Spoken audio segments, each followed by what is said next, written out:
Ahí voy con que la política es romántica. A ver. La política nos une a personas, la política nos hace vivir experiencias que son muy únicas. Iba igual por el tema de Carlos Palenque, quiero visitar su tumba, más que nada igual para rendirle un tributo. Ya.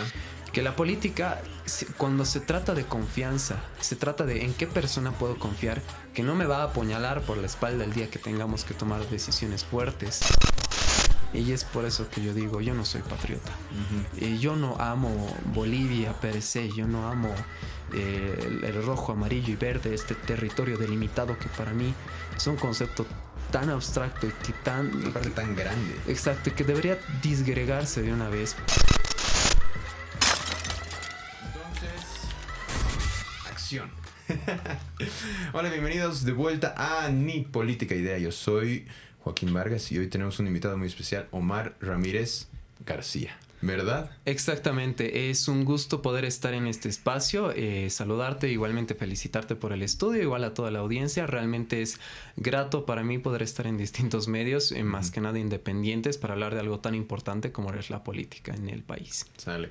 Omar, oye, pues gracias por venir. De entrada te voy a invitar a un cafecito. Vamos a tener una charla así, vamos a decir amena, sobre la cuestión política. Yo te conocía y creo que la mayoría de, no sé, tus seguidores o de la gente que te conoce desde TikTok te conoce como un activista político, ahí, perdóname, no sé si liberal o libertario, pero que sobre todo hacía crítica al gobierno, ¿no? Exactamente, más que al gobierno, para mí creo que mi foco central ha sido aquella oposición, bueno, aquellos políticos que se hacen llamar oposición, pero están más cerca de las tendencias del gobierno que realmente una tendencia opositora. Hay dos denominativos que son casi lo mismo, que es el libertario y el liberal. El liberal es un poquito más centrado en las ideas más republicanas o más de principios fundamentales para establecer un estado democrático, exactamente una democracia liberal. Y el libertario apunta a ideas más anarquistas, más de Murray Rothbard, de Hayek, de Samuel Edward-Conquin III, quien es la base ideológica de todo lo que es la plataforma de Rincón Conquiano. Y si bien mantenemos esas bases, esas ideas más radicales, por eso antes era Juventud Libertaria, la plataforma que tengo ahora se denomina Rincón Conquiano, hemos virado por distintos caminos para buscar que las ideas que se tienen en mente puedan realmente incidir políticamente. Ya. Entonces, para ser preciso, eres el libertario. Efectivamente. ¿Qué es conquiano? Así, si quieres responderme rápido, porque claro, vi que tienes tu sitio, el Rincón Conquiano, perdón. Exactamente. ¿Qué es conquiano? Actualmente somos una plataforma ciudadana bien pequeña, pero a nivel nacional con distintos difusores de ideas liberales y que tenemos una cercanía en los distintos grupos para acceder a fuentes de información para hacer el activismo. Samuel Edward-Conquin, de quien está inspirado el Rincón Conquiano, fue un activista a favor de los derechos humanos, a favor de distintas ideas liberales. Fue un académico que durante los gobiernos republicanos estuvo en contra de la guerra y tenía una idea que ahí quizás disto un poco. Él decía de que se llega a la libertad no por las estructuras partidarias, sino por la acción directa del activismo, la acción directa de los distintos sindicatos, gremios organizados para ejercer el libre mercado sin pedirle permiso a nadie, ni a nada, ni al Estado. Algo así para asimilarlo como la Feria 16 de Julio, solo que quizás sin tantas restricciones como tiene la Feria 16 de Julio. Era un pensador más anarquista, más rebelde, más subversivo en ese sentido, que quería esa libertad que tanto anhelamos los libertarios: libre mercado, libertad de expresión, la paz y por sobre todo un ambiente donde el Estado no entrometa tanto en la vida de la gente. ¿De dónde era este pensador? De Estados Unidos. Ya, está bien. Súper. No sé por qué pensé, dije, es boliviano. Se me hubiera hecho súper interesante. ¿Conk? ¿Apellida? Conquin. Conquin III. Ok. Entonces, quisiera charlar. La verdad, me está picando el cerebro este salto que tú das de repente ser activista a ahorita ser parte del staff de Manfred, si lo estoy diciendo bien. Claro. Pero, no sé, de verdad me está picando mucho, pero quiero adentrarme un poquito más en Coméntame. en la vida, digamos, del activismo político que tienes. ¿Por qué comienza esto? O sea, ¿por qué te nace empezar a hacer videos en TikTok sobre libertarianismo, así se dice? O sobre la crítica, que sobre todo yo he visto que le haces mucho crítica a Mesa y le hacías crítica a Camacho, ¿no? No sé si sigues igual. Exactamente, no, y a Carlos Mesa lo voy a molestar hasta su último día. Carlos Mesa lo sabe muy bien. En ese sentido, y no voy a negar mi origen tan cringe y mainstream. Yeah. Yo escuché antes de escucharlo al Milei, yo estuve el 2019 bloqueando, protestando igual que todos los vecinos, pero como uno más. Como, eras un pitita sí, más, sí, digamos. Un cualquiera más que sencillamente estaba enojado, lo había dejado su novia y quería mostrar su rabia, el mundo. Sí, exactamente, a empapelar con la carta de renuncia de Evo Morales las calles de la zona sur. Ese tiempo vivías aquí en La Paz. Exactamente. Ya. Entonces, por eso igual estoy de retorno a La Paz para intentar incidir políticamente en la ciudad que tanto amo. Yeah. En ese sentido, yo escuché un discurso de Javier Milei en contra de la casta, de los zurdos, de los políticos. Yeah. Y dije, puta, yo siento esto, a mí me gusta esto. Y mientras iba escuchando los discursos de Javier Milei, empezaba un emprendimiento con, bueno, otra de mis exnovias que era Mora Rosa. Hay una tendencia en mi vida que es justamente el amor, de eso vamos a hablar más en adelante. En ese sentido, tenía un emprendimiento con ella y ahí viendo el emprendimiento fui viendo las trabas burocráticas, lo que teníamos que pagar en impuestos, las cosas que teníamos que evadir, eludir o que teníamos que tramitar, etcétera. Yeah. Y me fui molestando cada vez más y dije, claro, es obvio, hay muchas trabas burocráticas, claro. No hay libre mercado. No solamente las trabas, sino porque en cada trámite es tardado. Efectivamente. O sea, bueno, excepto impuestos que creo que te despachan para abrirlo en 10 minutos, pero luego a veces para habilitar, volver a habilitar tu NITS o para hacer los balances, todas esas cosas es un montón y es un trámite y a veces te llaman para cosas que ni si vos entiendes. Lo sé porque yo también he estado ahí. Claro. Estoy ahí. No, creo que es algo que todos hemos vivido y en ese sentido... yo quise ir igual para aprender un poco más sobre el emprendedurismo. Igual a mí me empezó a encantar más el tema económico gracias a una de mis docentes de emprendimientos, la licen Sandra, que nos hizo hacer un emprendimiento a fin de semestre para poder tener la nota de habilitación. Y ahí, para aprender un poco más de emprendimientos, me fui a uno de los conversatorios de Estudiantes por la Libertad. El Liberticon, para aprender de emprendedurismo. Y me gustó tanto Estudiantes por la Libertad, igual el Beer and Politics. En realidad mi origen político es el Beer and Politics. ¿Qué es eso? O sea, cerveza y política. Exacto, que se hace en Santa Cruz, donde ponen a distintos políticos, les dan un shop de cerveza, se terminan el shop de cerveza y dan sus ideas y empiezan a debatir. Así, para estar más en caliente. Ok. Ahí dije, quiero ser coordinador de Estudiantes por la Libertad, impulsar un par de ideas sobre liberalismo y sobre emprendedurismo, pero hasta ahí nomás. Y ahí lo conocí a Antonio Sarabia. ¿Quién es Antonio Sarabia? El actual candidato a vicepresidente por el ADN. Y me acuerdo que yo le dije ahí, después de haberlo escuchado debatiendo con Alejandro, con nuestro querido presidente del Comité Pro Santa Cruz, es Agustín Zambrana, a veces se me van los nombres. Lo escuché debatir, saber las ideas que tanto compartimos, y le dije, profesor, yo quiero que usted sea el próximo presidente de Bolivia. Y yo quiero trabajar con usted. ¿Por qué? Porque era muy idealista, tenía buenas ideas. Era muy idealista, compartimos muchos pensamientos, teníamos un mismo feeling, y dije... Y yo quiero trabajar con usted, quiero trabajar en lo que antes era Unión por la Libertad, que sigue existiendo, pero es un poco extraño. Y me fui incluyendo en las filas de Unión por la Libertad, y yo era aquí mi trabajo es hacer un par de videos, hacer un par de artes, manejar redes sociales, que es en lo que soy bueno, y hasta ahí. Ese día di un discurso en Beer and Politics para hablar un par de estamentos sobre el liberalismo, así bien sencillo, con lo poco que sabía. Y dije, esto lo voy a publicar en mi cuenta como un recuerdo. Ese es el origen. Ese día surgió Juventud Libertaria. Un 16 de junio del 2023. Entonces, yo dije, me voy a encargar a hacer que un proyecto más grande pueda crecer, que va a ser el de Unión por la Libertad. Yeah. Y con Unión por la Libertad nos quedábamos a veces sin nada. Después de que el profesor Sarabia haya dado su gira, nos quedábamos sin nada de contenido, sin nada que hacer. Yo lo impulsaba a Oscar Arce, uno de los coordinadores, a que salga más a prensa, que haga más videos, a que hagamos más. Yeah. Y muchas veces se quedaban cortos. Y yo dije, puta, no lo puedo dejar así. El movimiento se está muriendo, el movimiento se está fracturando, nadie sabe qué hacer. Hay pugnas, hay divisiones entre conservadores liberales y liberales más progresistas, que es en el grupo donde yo me encuentro. Estaban muchas peleas internas y yo dije, alguien tiene que salir a dar la cara, alguien tiene que salir a hablar de política, alguien tiene que salir a decir lo que nosotros creemos, que Carlos Mesa es un zurdo, que Luis Fernando Camacho es otro zurdo, que nos han engañado a toda la población boliviana y que hay que hacer algo.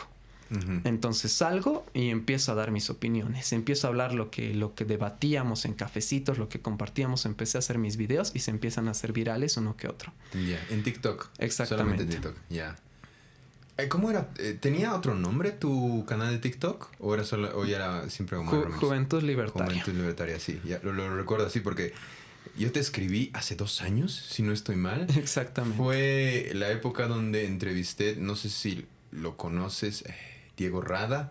Sí. Cuando estaba buscando como gente libertaria o de, digamos, de la ideología liberal o libertaria para entrevistar. Te hablé, tú estabas en Santa Cruz y el único que me pudo decir fue Diego, pero luego me pasaste el contacto de Alele. Sí. Oye, ok, entonces a ver, resumiendo tu historia hasta aquí, donde me has contado, entiendo, creo que el clic que haces con Milei, porque Milei creo que hizo clic con muchos a partir de la indignación que sufrimos, digamos, los ciudadanos de a pie ante una mala administración del gobierno. Lo entiendo. Tienes ese clic con él y a partir de ese clic sigues tus ideas. Eres parte de un grupo que comparte también estas ideas, pero ninguno de ellos, me parece, estaba en redes sociales o debatiendo o compartiendo las ideas de la libertad o de las ideas libertarias, digamos, más ampliamente. ¿Solamente cuando estaban en gira o algo así? Cuando estaban en las giras o cuando estaban en los cafecitos o en lugares donde honestamente yo considero muy, muy de socialité, en esos cafés donde te gastas 30 pesos en un café, 40 pesos en unas empanadas, donde todos están con traje con corbata, que jajaja. Hablarle a la clase alta, digamos. Exacto. Y yo decía, el liberalismo es popular. El libertarianismo es 100% callejero. Ese ambulante que vende en las calles, que elude a la policía, esa caserita que se sienta con sus ponchos, con sus gorritas de lana a vender, esas personas que están en la feria 16 de julio, ellos son los verdaderos liberales. No estos mega magnates que pactan con el gobierno para que les dejen hacer sus negocios con amplios locales en la zona sur o en Santa Cruz en Equipetrol. Entonces yo dije, el liberalismo no tiene que ser tan cerrado, no tiene que ser tan pedante, no tiene que ser tan de cafecito. Necesitamos llegar a otros sectores, necesitamos hacer algo distinto. Y en eso me voy separando un poco de este movimiento porque ellos querían, mientras más rigor, mientras más academia, mientras más palabras rimbombantes había, era como que mejor. Y yo era de, no.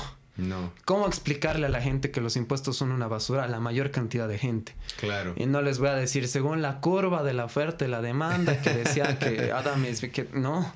Claro. Necesito ponerlo en términos sencillos. Entiendo. Si no estoy mal, es Ortega y Gasset que decía escribir sencillo era como la amabilidad del filósofo. Creo que hay algo muy interesante, te lo digo incluso desde el punto de vista pedagógico, que te dice la gente, es como que puedes estar diciendo la mayor verdad de todas, pero si nadie le entiende, o sea, ¿quién te va a seguir? Algo así me estás diciendo, ¿no? O sea, como que pongamos las ideas de los liberales en términos sencillos para que la gente pueda entenderlo y para que la gente ni siquiera nos quiera seguir, sino se dé cuenta de que ya es liberal sin darse cuenta. Aquí, más o menos. Exactamente. Y lo puedo resumir en una cosa. Yo tengo máximas. Las máximas para mí es algo que sí o sí se va a cumplir. Sí o sí se va a cumplir. Y es la razón de por qué estoy en política. Mi máxima es que el poder corrompe y el poder corrompe a través del tiempo. Por ende, mientras más poder le des a un grupo reducido de personas, más se va a corromper. Y mientras más tiempo estén ejerciendo el poder, más corruptas se van a poner. Esta corrupción es el origen de todos los males, es el origen de por qué Evo Morales y el MAS han hecho todo el mal que han hecho, partiendo por un movimiento que supuestamente era popular y de reivindicación nacional. Entonces, como el poder te va corrompiendo a través del tiempo, el modelo de planificación central para poder redistribuir a todos según sus necesidades, que es lo que estipula el socialismo y el estatismo y hasta el keynesianismo, te dice que se necesita redistribuir. Para redistribuir necesitas que unas cuantas personas tengan el poder de todos los bienes de producción para redistribuir. Pero en la práctica, pues, mi comadrita, mi compadrito me han ayudado a llegar a la elección. Les doy EMAPA, les doy FANSESA, les doy YPFB, les doy ENDE. Que ellos se encarguen y si se sacan más de lo que tienen, pues no me importa. Y se van creando estas redes corporativistas y prebendales. Y eso es lo que genera el socialismo. Entonces, para mí y para explicarle a la gente es eso. No podemos concentrar mucho poder en poca gente porque va a terminar engrandeciéndose, convirtiéndose en reyes magnates que quieran pensar que pueden administrar la vida por todos.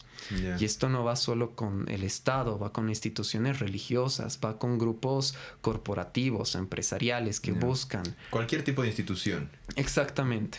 ¿Sabes qué? No estaría del todo de acuerdo, pero por un punto de vista a lo mejor desde la ignorancia. No sé si el socialismo sea necesariamente eso, pero entiendo que ese es el sistema en el que está Bolivia hoy en día. Y no sé no sé mucha historia, pero yo creo que ha estado, no sé, tal vez desde siempre.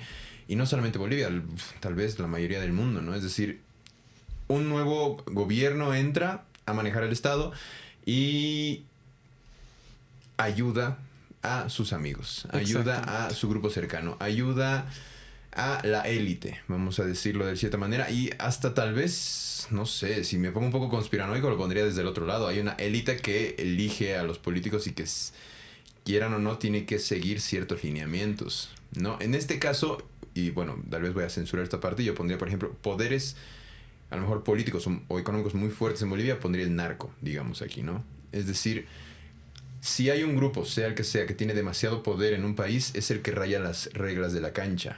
No sé si importe quién vaya a estar en digamos, en la silla presidencial que pueda hacer un verdadero cambio.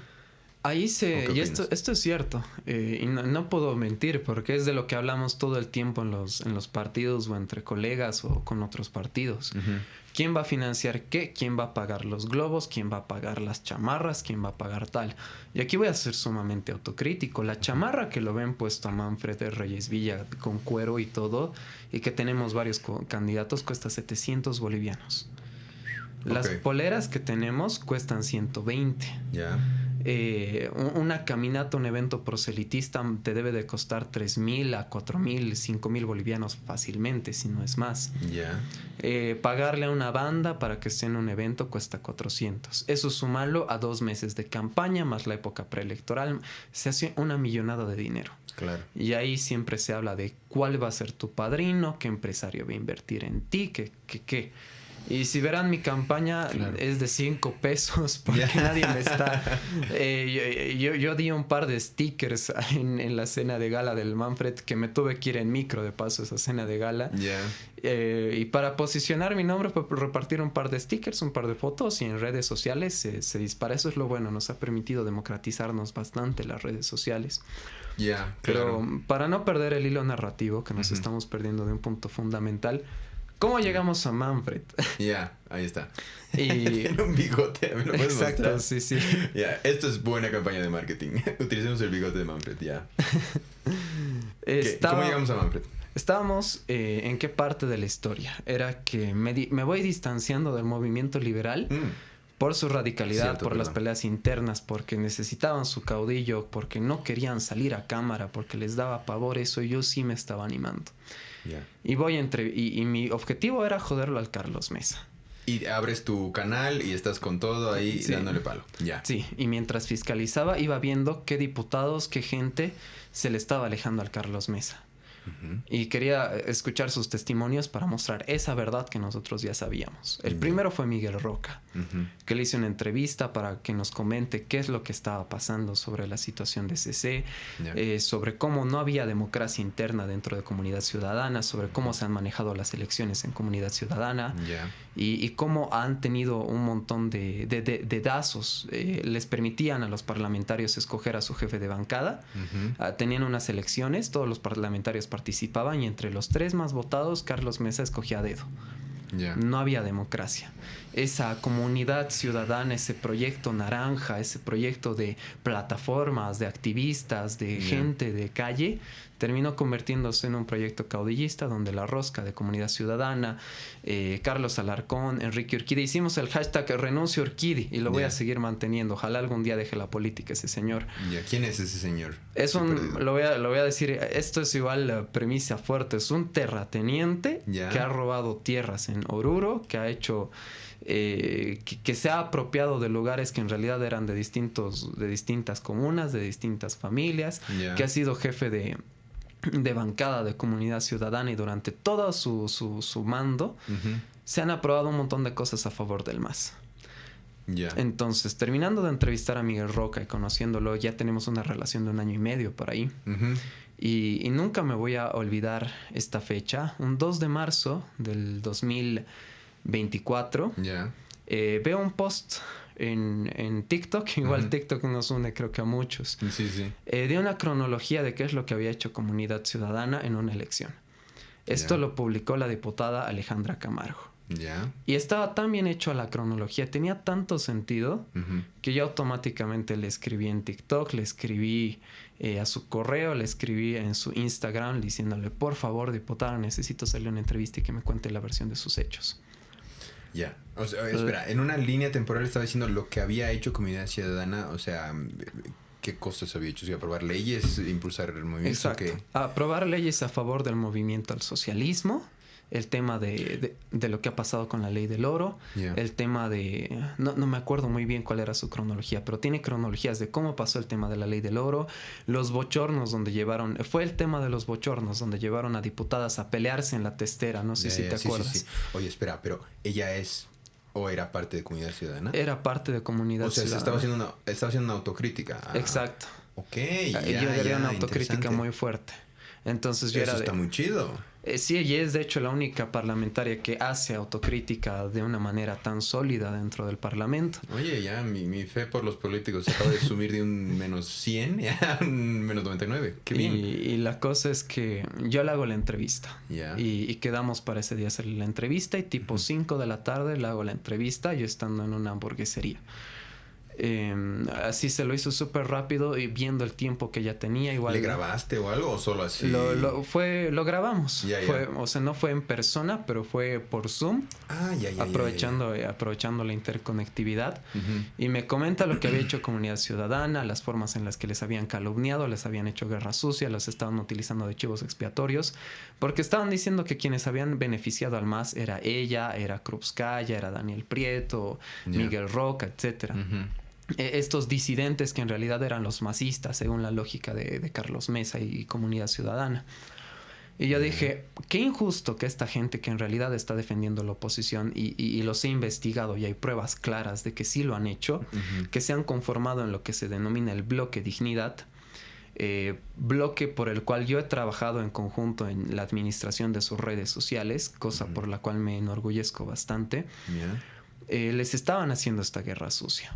Y Alejandra estaba empezando a impulsar la idea de que nos separamos de Carlos Mesa y somos un bloque aparte de lo que es el legislativo, denominado el bloque Dignidad, con su propio logotipo, con su propia identidad gráfica, con su propia identidad ideológica. Y lo que me decía siempre Alejandra y también Krupskaya es los estamentos del bloque Dignidad, que es: nosotros no mentimos, no prometemos lo que no podemos cumplir y somos leales hasta la muerte, como Anuel.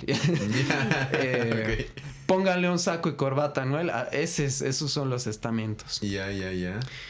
Y empezamos a hablar con Alejandra. Compartimos llamadas. Yo de vez en cuando le llamaba para saber qué pasaba. Ella igual me llamaba para comentarme qué estaba pasando en el Parlamento. O sea, surgió una amistad a partir de TikTok, ¿así? Exactamente. Qué bueno. Y yo al inicio, cuando le hice la entrevista, dije... Y seré muy honesto y me disculpo con ella. Dije, no, tatuajes, pelo morado, emputada porque el Carlos... De seguro debe de ser más zurda que el Carlos Mesa y por eso se está enojando. Pero ya me sirve, hay que joderlo al Carlos Mesa. Pero después le fui hablando con ella, fuimos compartiendo y me di cuenta que primero la visión que yo tenía de ella era totalmente distinta. Que tenía principios bien cercanos al liberalismo. Que quizás teníamos algunas diferencias, pero se podía hacer algo.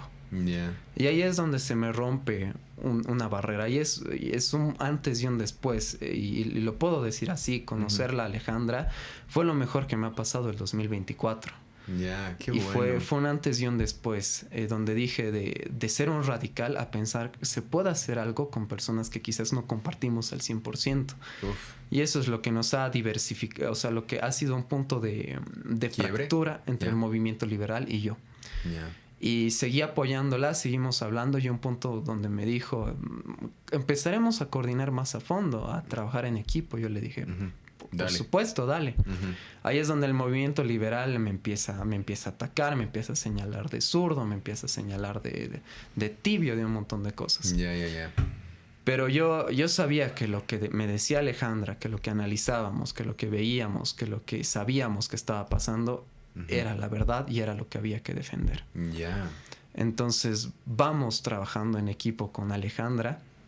Conozco al bloque Dignidad y Alejandra siempre me decía, todo esto no es por mí, es por Krupskaya, que Krupskaya es quien nos organiza, es quien nos protege, es quien nos está sacando la cara por nosotros y quien ha sido la pieza fuerte para denunciar todo el ataque y acoso político que han hecho a distintas mujeres de comunidad ciudadana como Mónica Torres, Alejandra Camargo, Eli Mamani, ha sido Krupskaya.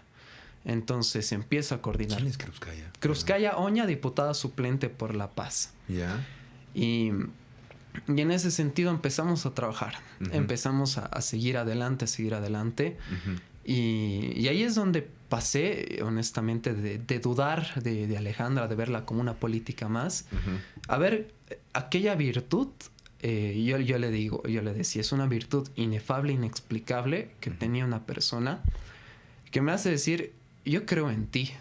Por más política ideológica, cafecitos, por más de tantas cosas, yo creo en ti. Sé que lo que estás haciendo te está costando un montón. Te están iniciando procesos, guerra sucia, calumnias, difamaciones. Qué fuerte. Quiero ser parte de tu equipo. Y no todo ha sido un jardín de rosas. Siendo un político principiante me equivoqué con ella. En algunas cosas no nos hemos movido de manera correcta o a veces igualmente el movimiento liberal me seguía atacando. Algunos ataques que venían hacia mí igual se han repercutido en ella. Hemos pasado un montón de cosas. Igual ataques por otros parlamentarios Luciana Campero, por ejemplo, que me atacaba a mí, le atacaba a ella y era fuerte lo que hemos llegado a pasar. En algunos momentos hasta igual nos hemos llegado a pelear, cosas que siguen pasando, pero yo sabía que era el camino correcto. Entonces llega un punto donde como bloque Dignidad se reúnen un 5 de julio, el día de mi cumpleaños, se reunieron con Manfred Reyes Villa. Yo me acuerdo, me pedían, Omar, por favor, estate al tanto de esto, ayúdanos con los clips, hay que publicar en las redes sociales. Y era mi cumpleaños y yo les dije, está bien, denme un poco de tiempo, es mi cumpleaños. Y me dice, ay no, perdón, pero tanto amor le tengo a la política que dije, lo vamos a hacer y seguimos haciendo. Y yo era de... No sé si se van a ir con Manfred o no, pero esta cercanía me huele algo. Y yo le llamo a Krupskaya y le dijo, y le llamo a Alejandra también y les dijo, a ver, aclárenme porque soy parte de su equipo y no me pueden estar andando con rodeos o con que esto es una simple reunión interinstitucional, que sí que la es, pero hay algo más detrás de esto. Y me comentaban, o sea, Omar... Manfred es el único que está siendo portavoz de esto. Es el único que está resguardando nuestro bloque, esta voz, esta causa, y que está comprendiendo que tanto lo que ha sido el bloque de Luis Fernando Camacho y de Carlos Mesa son una farsa. Y yo, como buen libertario que soy, era de puta, no, que este zurdo, que con sus obras, que con su discurso tibio, que no ha querido bloquear el 2022, Inclusive, y esto es igual quizás un dato personal de color, llega Alejandra a Santa Cruz, fue por junio del año pasado también. No me acuerdo muy bien la fecha, no sé si fue por junio, para igual comentarme un poco. Le invité para un conversatorio que iba a haber en Santa Cruz, también tenía que hacer un par de cosas y me comenta, la situación es así, tenemos que ser un poquito más abiertos a escuchar de la misma forma que hemos empezado. Súper. No puedes estar atacando sin saber, y me muestra igual, porque yo decía, no, que el Manfred aliado con el Arce, que el Manfred esto, que atacando a la resistencia, y me muestra, mira, lo que estás repitiendo, y me río fuerte, me acuerdo así, lo que estás repitiendo como cojudo, bueno, no me dijo eso, pero así lo sentí, es lo mismo que Luciana Campero, que el José Ormachea han puesto, date cuenta. Y yo me dije, puta, tiene razón, la gente que tanto daño nos ha hecho, que tanto nos ha difamado, que tanto ha levantado falso testimonio sobre nosotros, es la que está haciendo esto. Entonces hago mi video de disculpas diciendo, bueno, perdón, me equivoqué, tienen razón. Hice un juicio muy apresurado. Exactamente. Ahí es donde empieza como que ya empiezo a entender cuál era el enfoque. Y después del 5 de julio igual me llama Miguel y me dice que ¿por qué sigues con Krupskaya, que con Alejandra, que no tienen tu fila en liberal, que no tiene sentido? Y era de... Pero a ver, entiéndeme, o sea, estamos intentando articular algo, y en ese momento Miguel Roca no lo entendía muy bien. Que actualmente ahora está con Manfred y con nosotros, pero el punto es que siempre hay esas peleas en política. El punto es que yo voy, hablo con Krupskaya y con Alejandra y me dicen, sí, tenemos esta alianza, esta cercanía, y Krupskaya ya va a empezar a salir a dar prensa para apoyar firmemente a Manfred. Y ahí lo pienso dos veces. Dije, aquí tengo un punto. Aquí es una decisión que tengo que tomar en mi vida política. O les digo, chao, hasta luego, hicimos lo que se pudo para joder a la socialdemocracia de Carlos Mesa y de Luis Fernando Camacho, les agradezco un montón, me voy con el movimiento liberal a articular el proyecto de Voz Liberal, que con mis amigos de Álvaro Chipana, no es Álvaro Chipana, es... Álvaro de Santa Cruz, ahí está. Tenemos como 5 Álvaros en el movimiento liberal. No me acuerdo cuál de esos es. Sí. Con Omar Quintana en La Paz. Estábamos queriendo articular Voz Liberal. Voz Liberal actualmente es la agrupación ciudadana principal del movimiento de Jaime Dun. Nos estábamos empezando a rearticular como liberales y me estaban diciendo, Martín, tienes estas posibilidades, si te quisiéramos ver de diputado, que esto, que el otro. Pero en esos momentos estaba un despelote y no había intenciones reales ni la fuerza real para tener una sigla política propia. Y por el otro lado, estaban personas que, si bien no coincidimos ideológicamente en todo, pero durante todo ese transcurso les he llegado a agarrar una confianza, un cariño y un amor único. Entonces yo dije acá, en este punto, ¿qué escojo? Mi radicalidad libertaria o la posibilidad de poder lograr algo y hacer las cosas por amor y con la gente que quiero y el amor lo venció todo. Y por eso digo, la política es romántica. Sí, eso es sumamente romántica. Estábamos hablando antes de comenzar la grabación, antes de ir a la política, que es sumamente romántica. Quería preguntarte si tú tienes como una definición personal sobre lo que es la política. O sea, para ti, ¿qué es la política? O tal vez me puedes responder los dos ahorita. Claro. Que estamos con esto. La política es el arte de poder resolver los problemas. Métele. La política es el arte de poder resolver aquellos problemas que tenemos en sociedad a través del diálogo y el consentimiento. Es la forma en la que podemos articularnos para administrarnos, legislarnos y gobernarnos. Ya, está bien. En el segundo Súper. punto, y creo que esto necesita un poco más de historia para entenderse. A ver. Llega ese punto de catarsis donde tengo que decidir dos caminos totalmente distintos. Y yo creo, y quizás puede sonar soberbio, que podría ser inclusive primer pluri si hubiera seguido con Voz Liberal. Ya. Pero hubo un punto que me detuvo, que es que no tenían sigla propia, que iban a buscar partidos políticos, que se iba a reciclar el tema de los taxipartidos, que era el punto más crítico que yo he desarrollado por Comunidad Ciudadana. Entonces no quise seguir. ¿No te molestó que no hubiera seriedad o que no hubiera organización, digamos, o que no hubiera una estructura? Que no hubiera seriedad. Y era lo que hablábamos con Alejandra. Se necesita un nuevo proyecto político. Y yo le hablaba siempre de las ideas, la ideología, que estos paradigmas, etcétera. Y me decía, ya, pero el proyecto. No hay proyecto. Ya. O sea, te estás quedando en las ideas, te estaba diciendo básicamente. Exacto. Y era o sea, tienes razón. ¿Cómo podemos hacer algo nuevo si vamos a depender de las llaves, de los jefes de partidos políticos que nada tienen que ver con el liberalismo ni con el líder del proyecto? Ya. Te interrumpo solo porque ahorita porque estoy leyendo un libro. Está medio malo, la verdad, pero tiene partes donde digo, ya, estás tocando un punto muy interesante. Se llama Política en el siglo XXI. Es de dos argentinos, uno era el asesor de Macri. Pero te dice, no sé si estoy yendo por este punto bien, pero te dice, a la gente no le interesa mucho el debate filosófico, no le interesa mucho la cuestión de las ideas. Lo que le interesa es que un político pueda resolver sus problemas, básicamente. Y claro, para mí sí fue como que, esto es obvio, y a la vez fue algo como que, esto es obvio, pero creo que no se entiende del todo. Porque mientras muchos se quedan en este debate de las ideas, o en este, a lo mejor, radicalismo que me decías de los liberales de, no estás conmigo, fija, eres zurdo, no se llega a concretar ninguna solución real o ningún proyecto que de verdad le interese a la gente.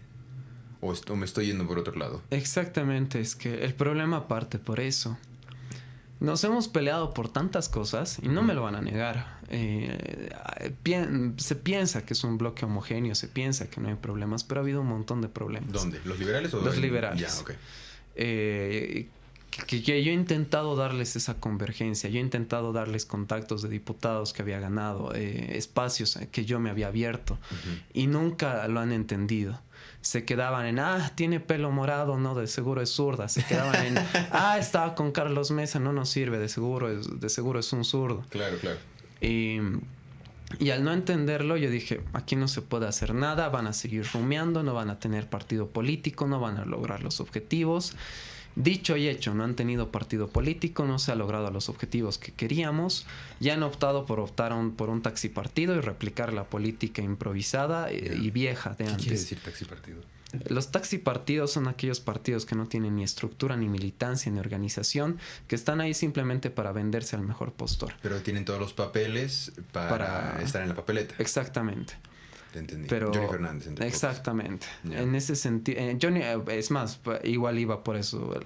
Luis Fernando Camacho hablaba mucho de ser un movimiento más radical que lo de Carlos Mesa, pero se metió con los UCS para tener el partido. ¿Con los S? La UCS. Ya. Jaime Don habla igual de cierta radicalidad libertaria, pero está con el NGP, que hace antes de estar con Jaime Don tenía un proyecto muy de centroizquierda, con el Oriona. Entonces se repiten estos cánones, pero yo apunto y le llamo a Krupskaya, le llamo a las 11:30 de la noche. Los políticos que me conocerán, con los que trabajamos, sabrán, yo llamo a las 11, a las 12, a la 1, a las 6 de la mañana. ¿Y te contestan? A veces sí. Hay una regla política. Si un político te llama, es porque algo jodido está pasando. Puede que te alarmen de que te van a meter preso, o hay que huir, o hay que ir a van por ti. Sí. Es como que son llamadas que no puedes dejar de responder. Entonces, me han creado esa costumbre de llamar. Hay cosas igual que no se pueden escribir, que se necesitan hablar. Es inmediatez. Exactamente. Entonces, yo le llamo a Krupskaya, le digo, yo creo en ti. Y creo que ese es otro punto esencial para un artículo que quiero escribir. Y yo le dije, yo creo en ti. Yo creo en Alejandra. Yo veo virtud en ustedes. Sé que han hecho un gran trabajo. No me van a dejar mentir. Yo a Alejandra la quiero un montón, a Krupskaya también, y les digo, sé que van a hacer un buen trabajo. sé que están apuntando por Manfred y me quiero sumar a hacer este trabajo con ustedes porque creo en ustedes. Y más que nada lo hice porque quería ver a este bloque parlamentario trabajar nuevamente, hacer nuevamente lo que tanto habíamos trabajado. Y yo en ese sentido igual decía, puta, me encantaría estar lado a lado de Alejandra, compartir un curul en la Cámara de Diputados, estar de oficialistas y todos esos sueños de los que ella me hablaba, de la gestión cultural, de la ventanilla única de comercio, de hacer que los emprendedores del sector artístico de Bolivia pueda surgir, que eran sus causas, llegue. Yo la quiero ver a ella triunfar. Entonces, porque tiene buenas causas. Exactamente, porque he visto mucha virtud en ella que hasta el día de hoy no veo en otros políticos. Pero esa virtud, perdón que te interrumpa. Por supuesto. ¿Tú crees que es racional o es más emotiva? Honestamente... O sea, intuitiva, me refiero a... No sé, tienes algo que... Lo has dicho, a lo mejor es inefable esta cuestión, pero no entiendo por qué, pero te creo o confío en ti. ¿Es algo por ahí? Exactamente. No estamos yendo por una línea ideológica muy grande. Estoy yendo por una línea más de confianza, de cariño y de haber experimentado una misma historia en conjunto. Ahí voy con que la política es romántica. A ver. La política nos une a personas, la política nos hace vivir experiencias que son muy únicas. Iba igual por el tema de Carlos Palenque, quiero visitar su tumba, más que nada igual para rendirle un tributo. Que la política, cuando se trata de confianza, se trata de en qué persona puedo confiar, que no me va a apuñalar por la espalda el día que tengamos que tomar decisiones fuertes, con qué personas puedo hacer un proyecto para realmente brindar soluciones, no importa cuál sea el tenor de esta solución, a qué personas puedo llamar a las 3 de la mañana y me van a responder, con qué personas puedo reír, con qué personas puedo ver algo que vaya más allá. E inclusive con esas emociones tan fuertes y más allá de las emociones también, la política, hablo de una política romántica por la literatura romántica, de estas subjetividades, de la historia del héroe o el villano, del pequeño que se hace grande, del grande que se cae por abajo, de la historia de rescatar algo, de esta causa épica. De estas batallas, de estos simbolismos. Por eso me encanta tanto Carlos Palenque, es uno de los que mejor entiende la simbología en la política. Entonces, entendiendo, y ahora ya la entiendo, la decisión que he tomado ha sido 100% romántica. De guiarme por las personas que confío, por las personas que tengo aprecio, que he visto un gran trabajo, con las que confío, por las que el día de mañana yo me pelearía con 1,000,000 personas para defender su honra. Y para mí la principal, y lo dijo siempre, a quien le tengo la lealtad máxima, es Alejandra. Entonces yo dije, y me adelanté porque yo le hacía la llamada y semanas después me decía, quien decidió entrarse a Súmate fuiste tú, y yo sigo analizando las cosas. Yo siempre he sido muy apresurado en las decisiones que tomo. ¿Impulsivo? Exactamente. Cruzcaya ya estaba fija que quería apoyarlo a Manfred porque Cruzcaya viene del NFR. Entonces hay un vínculo muy grande que tiene ella con el capitán. Alejandra es no tanto. Herbert, Daniel, yo inclusive no somos tan cercanos. Entonces se seguía pensando en cómo el bloque iba a seguir. Pero en esos primeros momentos yo como digo, yo lo vi en la coca. Yo dije, ¿qué va a pasar a futuro? Y tengo que estar desde el inicio. Entonces le llamé a Cruzcaya, le dije, ayúdame a entrar a Súmate Santa Cruz. Y le llamó a Maggie, nuestra actual candidata a diputada suplente tercera, para decirle, te presento, Omar es una persona de confianza, puede trabajar bien y todo. El diputado Daniel Prieto, actual candidato a diputado plurinominal, me presenta en Súmate Santa Cruz y dice, él es Omar, puede hacer un montón de cosas. Y me tiran al estanque y después todos se van por sus lados. Y ese rato me sentí como que o sea, me tiraron acá y ahora ¿qué voy a hacer? No sé cómo, no conozco a esta gente, no confío. Y me tocó, ahora lo entiendo, todos, yo tenía esa visión quizás más paternalista, que por favor llévame de la mano, ayúdame. pero me dieron la oportunidad de yo bregar mi propio camino y hacer mis propias cosas, que creo que fue lo mejor, porque todos están con... Igual Daniel estaba en provincias, Cruzcaya aquí en La Paz, Alejandra en Cochabamba, y yo tenía que construirme mi camino. Claro. Y lentamente me fui con el sector de comunicación, fui a ayudar a un par de diputados. Me fui a Cochabamba a la proclamación, empecé a obtener contactos de la Nacional y fui remando mi camino. Uh-huh. Y mientras yo remaba mi camino y el bloque Dignidad estaba en miras de saber qué iban a hacer. Uh-huh. Y repito, yo lo vi en la coca. Yo dije, necesito meterme de lleno en esto porque en algún momento lo que vaya a hacer tiene que ayudar a esta gente a la que tanto quiero. Entonces yo dije, ya. Así una decisión del corazón. Exacto. Dije, ya no importa que me digas que todavía no lo has definido, que la decisión es sí, que mi decisión es netamente personal, ya no importa lo que, ya no importa nada, lo acepto, está uh-huh. bien. Y acepto igual que tengan a veces sus disputas en Sumate, porque siempre somos una familia que tiene sus disputas siempre y sus críticas internas. Entonces, mientras yo remaba, uh-huh. adelante me dieron la coordinación de comunicación nacional de juventudes.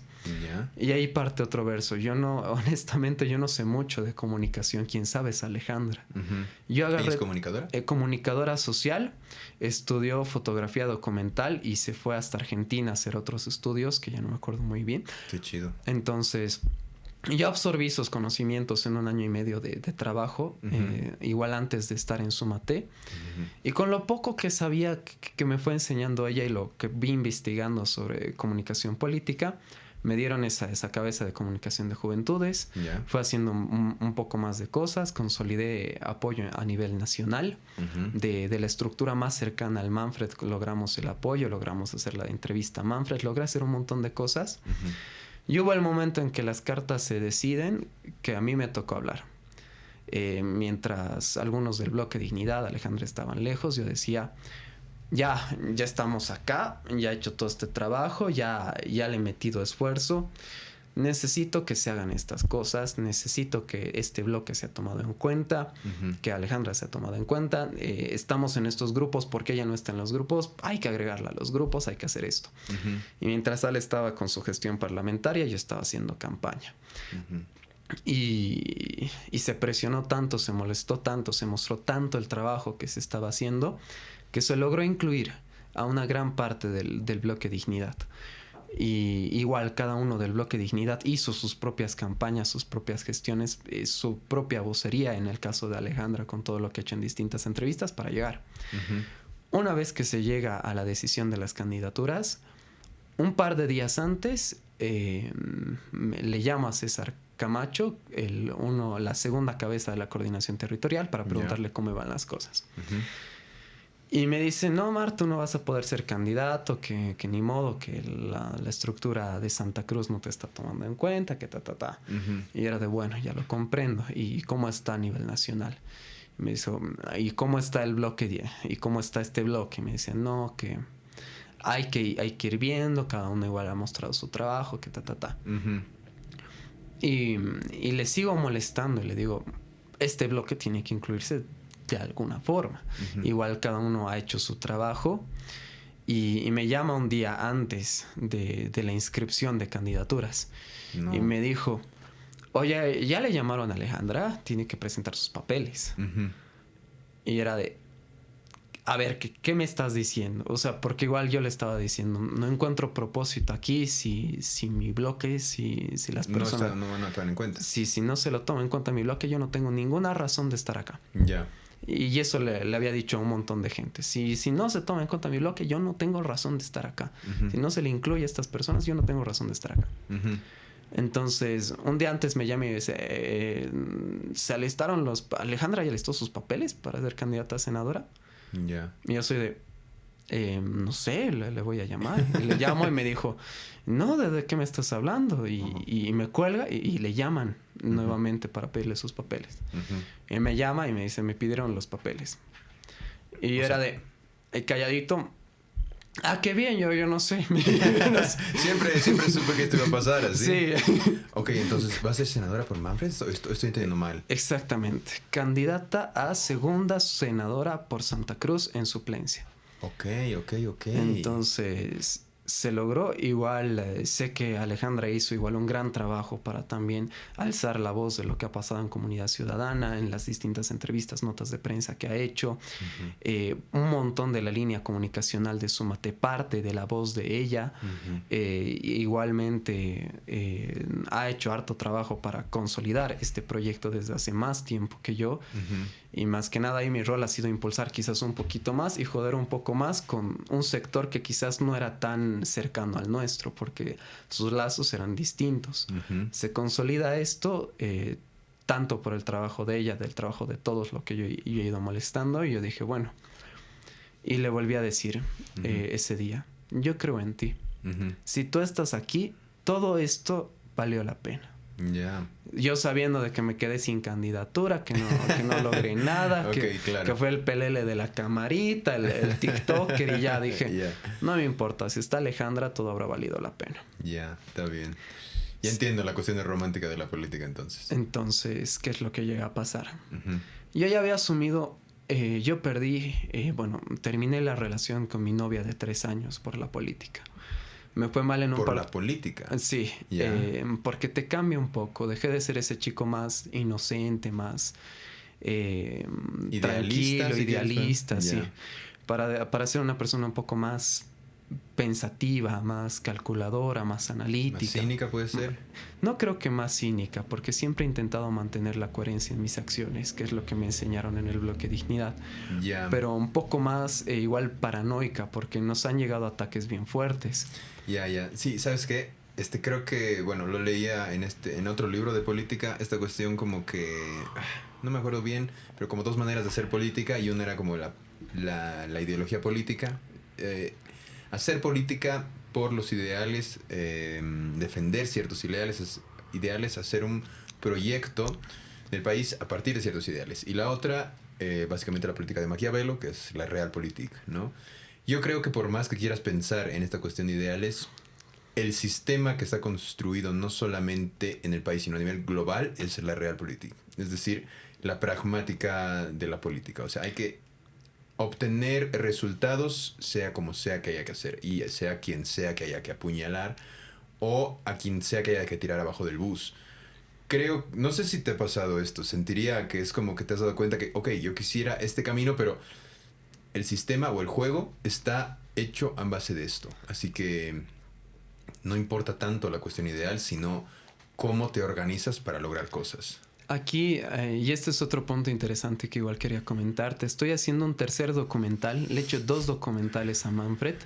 El primero, Manfred, República y Nación, que narra... ¿Qué es Manfred? Y es igual... Si bien Jaime Don es el liberal libertario, ¿qué es Manfred? Manfred es República y Nación. Ahí nació el primer título. República porque trata en ese sentido un poco más de la centro-derecha, de reencauzar todo este tema del institucionalismo, el tema de las alianzas público-privadas, el tema de valores esenciales para recuperar la institucionalidad del país. Manfred es Nación porque Manfred, dentro de todo, busca recuperar esta identidad de lo nacional popular, esta identidad de los distintos pueblos, de las distintas organizaciones, de esta plurinacionalidad que el MAS se lo ha apropiado como único, pero Manfred busca darle un norte distinto. Y yo le he preguntado en una entrevista, ¿para ti qué es el morado y el rojo? Y yo no sabía que me iba a responder lo que yo pensaba que era el morado y el rojo, y me terminó respondiendo lo mismo. Esa entrevista cuando fue el 5 de enero, cuando fui a la proclamación. Entonces nació este documental donde fue la historia de la proclamación, la primera proclamación de Cochabamba, y una parte de lo que fue mi historia con el bloque Dignidad, mi historia de cómo me incluí en el equipo de Manfred y quién es Manfred. El segundo documental es Young and Wild, que habla de los distintos jóvenes de la estructura de juventudes que nos hemos incursionado en Sumate, y varios de nosotros ya somos candidatos. Y el tercero que voy a hacer, que narra esta campaña, se llama Hachauru, que titula justamente El Gran Día. Y habla, y tiene un poco este tenor de Palenque, igual como una forma de homenaje a él.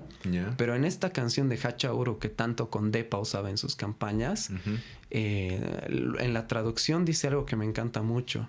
El gran día va a llegar en el que todos juntos como hermanos tenemos que estar unidos para acabar con nuestra miseria y dolor. Ya, qué bonito. Todo este proceso, y no me lo van a dejar mentir, todo el bloque Dignidad, los de Sumate, inclusive mis queridos amigos de Voz Liberal, hemos pasado por un proceso muy doloroso. Donde hemos perdido gente que hemos querido, donde hemos atravesado separaciones dolorosas, donde hemos visto luto. Yo he hecho como unas 5 o 7 esquelas durante toda esta temporada compartiendo con la gente. Hemos pasado cosas dolorosas durante todo este proceso. Entre esas también, volviendo a esta historia, me acuerdo, a mí me crearon un grupo llamado Los Pibes Anti-Manfred. Lo creó Alejandro Quisbert, actual candidato a diputado por Samuel Doria Medina, a quien yo consideraba un amigo, para hablar mal de mí y para hablar mal de Alejandro. Y escuchando las cosas que decían de ella, me emputé tanto que esto... Y me estoy abriendo mucho a ti, te seré muy honesto. No creo que el cafecito es muy... Tenía algo. No, la cosa es que yo leo los mensajes que me filtró una amiga de ese grupo y me emputé. Agarré y golpeé una mesa en el Hipermaxi. Me fui enojado, no estaba pensando. Me detectaron los del Hipermaxi, me agarraron, me llevaron a la EPI para conversar, para solucionar el problema. Me disculpé con todos, reparé los daños que había causado, que no eran muchos, pero era más un tema simbólico y me fui. Ese día tenía que ser mi mesiversario con mi exnovia. Y terminé no yendo por esa eventualidad. Entonces... esas son las cosas que hemos ido pasando y que nos ha ido forjando, que ha sido un proceso muy fuerte. Y por todo eso yo llegué a un punto, igual después de haber perdido mi relación, después de haber perdido una materia, después de tener la bronca y malestar de toda mi familia, porque tienen mucho miedo de qué es lo que yo vaya a hacer, de qué es lo que la política me vaya a llevar. Yo dije, renuncio. Ya no quiero hacer política, no quiero ser candidato, ya renuncio a este sueño que tenía. Es demasiado costo. Es mucho costo, no quiero seguir sacrificando, yo quiero casarme, quiero tener una familia, me dedicaré a lo que sé, a comunicación, me voy 3 pasos atrás y voy a ser feliz. Me compré un nuevo micrófono, me compré más equipo para comunicación, estaba feliz. Dije, ya, vamos a hacer un buen trabajo de comunicación en el partido, voy a consolidar esto y que el día de mañana, si gana Manfred, voy a ser su comunicador estrella, y si no gana, vamos a seguir haciendo este trabajo. Roberto Mendoza me toca el hombro. Ahí ya estaba grabando feliz ese día. Y me dice, Omar, alista tus papeles. Y era de... Ese día lloré. ¿Sí? Lloré harto. Wow. Y me fui a una esquina y mi primera reacción fue llamarle a Alejandra. Y le dije, soy candidato, ¿y ahora qué? O sea, ¿acepto o no acepto? ¿Qué hago? Y me dijo, igual, hay algo que me encanta mucho. Siempre cuando tengo estos dilemas, siempre me dice, con un tono medio que poteándome, pero me aterriza a tierra y me dice... Pues claro que tienes que aceptarlo por lo que has peleado. Anda a sacar fotocopia de carnet. Sí, así de ya te podemos ayudar en los papeles, brega, para que sea en la mejor posición posible, que y tienes que empezar. Es más, tienes que volver a trabajar de estas formas que hacíamos antes, Aquí hay otro dato. Yo dejé de trabajar tanto con el bloque Dignidad y con Alejandra, como trabajaba ayudando en el tema de gestión de redes, porque igual ella me dijo, tienes que impulsar tu liderazgo y tienes que intentar ser candidato a diputado, porque te lo mereces, porque eres esa renovación que puede salir adelante y que puede dar algo para el país. Entonces te diría que inclusive la idea de ser candidato a diputado, que es igual por lo que estamos acá, no ha sido ni siquiera mía.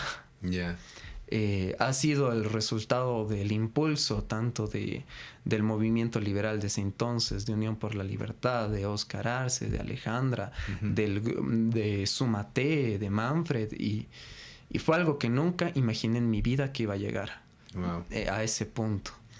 Entonces ahí nuevamente tuve que, con ese dolor, tomar una decisión. Ya había soportado tanto, ese dolor me había ya dañado bastante. Inclusive no es mucho comparado con lo que ha sufrido el bloque Dignidad.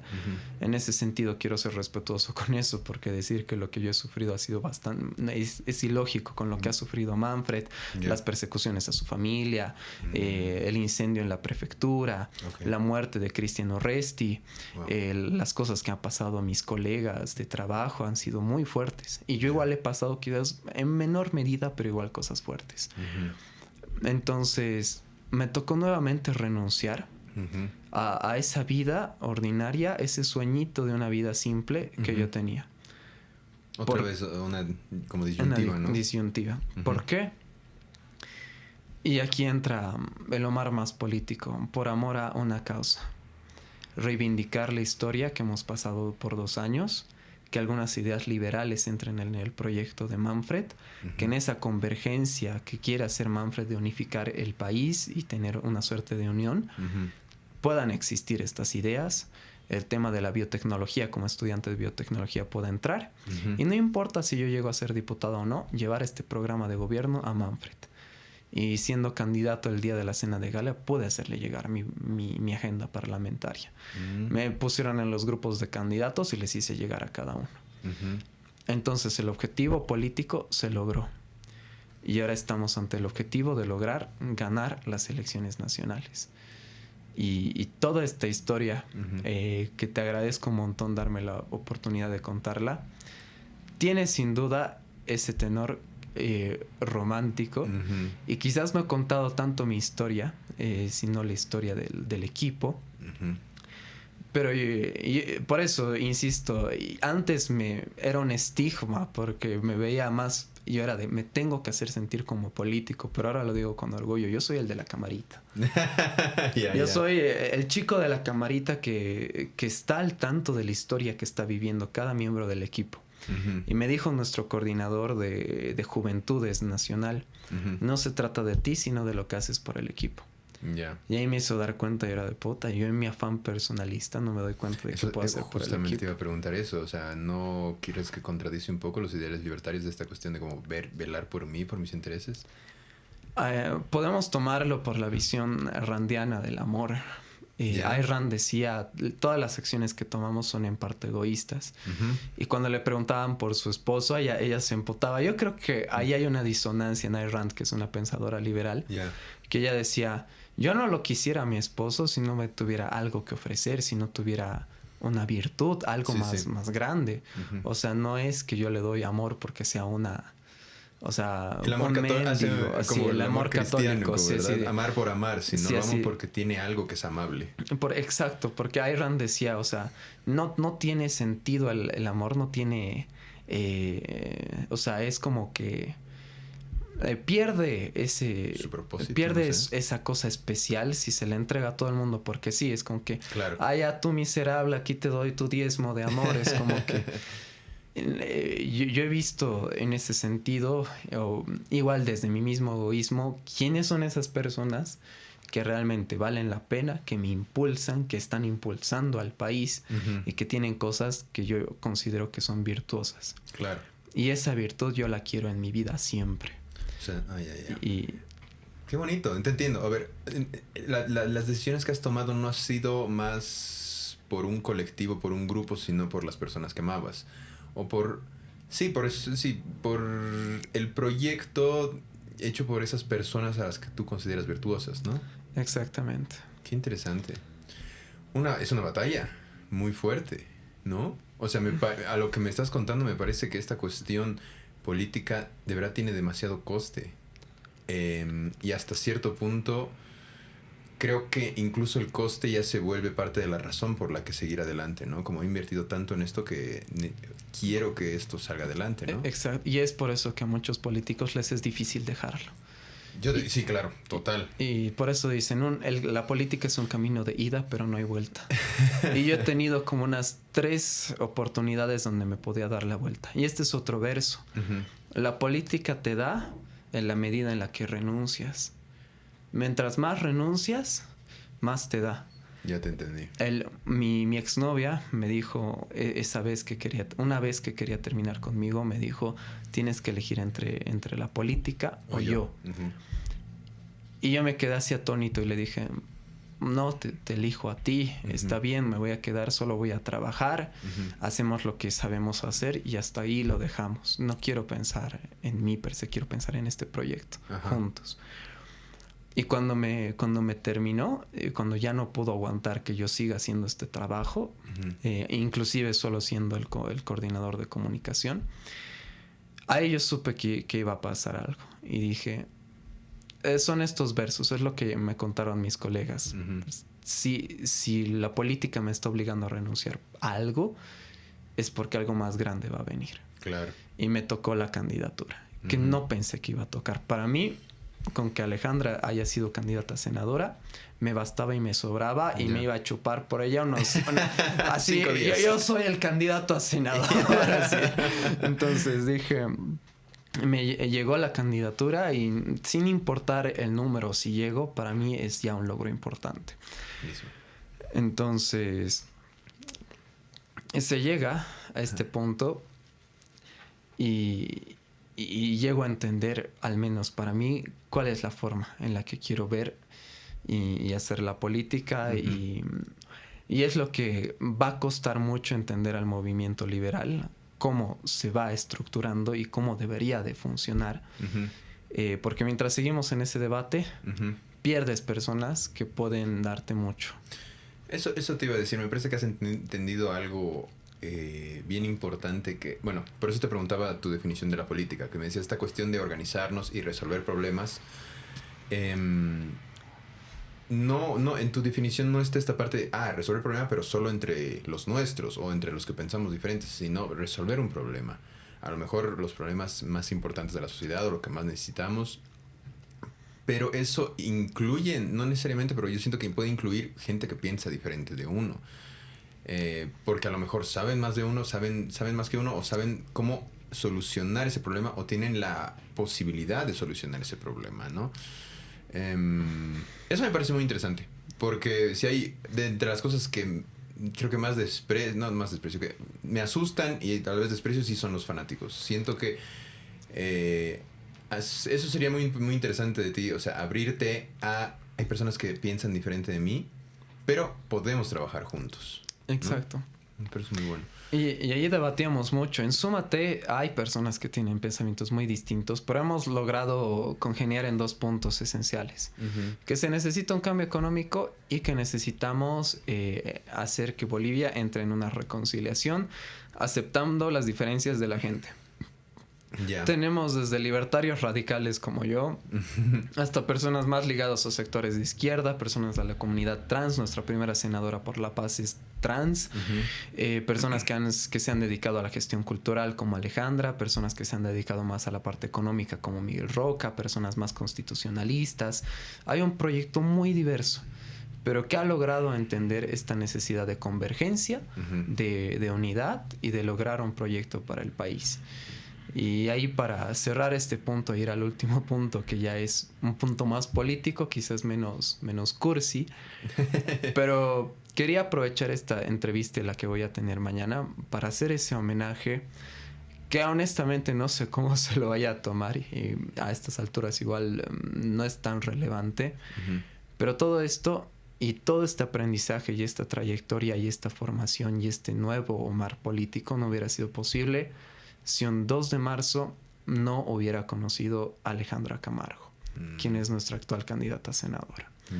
Y es la razón de esta comprensión más interna sobre lo que es la política. O esta apuesta más grande a lo que es la política, ¿no? Exactamente.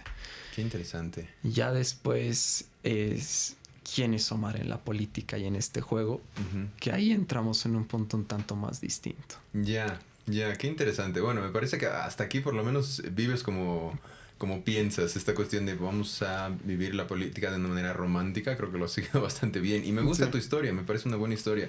Y ahora quisiera pasar, si quieres, esta parte, agarrándome de esto. Tienes una buena historia. Pero, o sea, esta lucha que has tenido, apostarle por un candidato, sufrir ciertos costes, como me has dicho... tal vez, y tal vez muy seguro, lo tengan muchas personas que trabajan para Carlos Mesa, que trabajan para Tuto, que trabajan para Samuel. Yo, como un ciudadano común y corriente, que ni siquiera, que no conoce a sus diputados, que no conoce a sus senadores, estoy seguro que la mayoría de los ciudadanos no los conocen, no les interesa mucho la política.